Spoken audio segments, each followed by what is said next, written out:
Hello everyone. In previous lecture we learned representation of a set. Now let's continue with the further part of the chapter. Venn diagram. The pictorial representation of a set is called Venn diagram. We can use triangles, circles, rectangles or any closed figure to represent a set. In a Venn diagram, the elements of the sets are shown as points. Now, example number 1. Suppose A is the set given containing 3 elements 1, 2, 3. Then here oval shape is used for the representation of Venn diagram, and we have shown the elements, that is nothing but the points, as 1, 2, 3. Example number 2. Suppose B is the set containing elements as A, B, C, D, E, F. Then here we have considered a square like figure for the representation of Venn diagram, and the corresponding points are shown in that. Example number 3. Suppose C is the set containing 3 elements 4, 5, 6.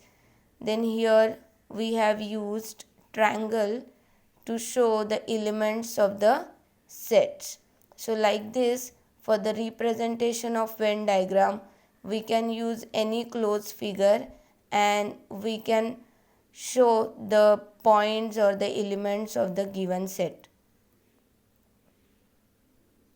Now, number of elements contained in a finite set A is denoted by n of A. Thus, if suppose A is the set containing 4 elements, then n of A means number of elements present in set A is equal to 4. N of A is also called as the cardinality of set A. For example, here suppose in set A 3 elements are present, so n of A will be 3. Suppose here in set B 6 elements are present, so n of B is equal to 6. Here also 3 elements are present, so n of C is equal to 3. Like this we can find out the number of elements in the given set. Now next part, types of sets. First is empty set. Now the name itself tells us that the set is empty. A set containing no element is called an empty or a null set, and it is denoted by the symbol phi or this curly bracket which is empty or void set. Now any set is given in which no element is present, then that set is called as empty set, or we can say null set.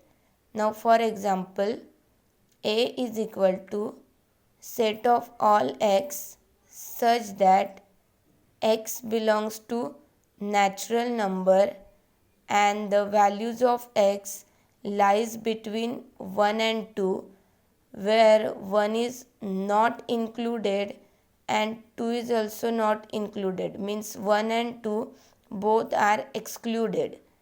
Then this is given in set builder form.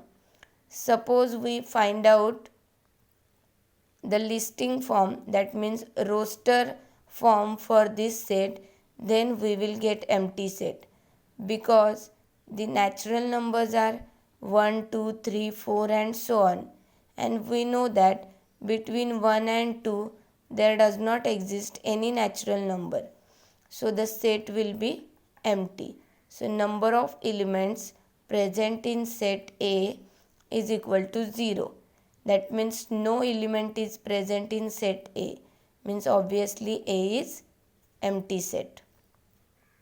Now second type, singleton set. A set containing only one element is called a singleton set. Example, let A be the set of all integers which are neither positive nor negative. Now we know the integers means all the points which we plot on x-axis. So where the intersection of x and y axis takes place, at that point we called origin, that is 0. Right hand side numbers will be positive and left hand side numbers will be negative. Now if we observe the x-axis carefully, then there exists only one element which is neither positive nor negative, and that is 0. And that is the definition of 0 also. If someone asks you what is the definition of 0, then we can say that the integer 0 is an integer which is neither positive nor negative. Therefore here, for this example, we can write set A containing only one element, that is 0. So we can say that the number of elements present in set A is equal to 1. That means only one element is present in the set, and therefore we can say that this is the example of singleton set. Now third, finite set. The empty set or set which contains finite number of objects is called a finite set. Now in empty set, since we can count the number of elements present, that is 0, so that is an example of finite set. Also, any set in which finite number of objects are present, then we can say that the set is finite set. Now for example, A is equal to set of all x such that x is letter of the word T. Now this is given in set builder form. Suppose we write this in roster method, then A is equal to, we will write all the letters of the word T, that is T, E, A. And since we can count the number of elements present in set A, that is n of A is equal to 3.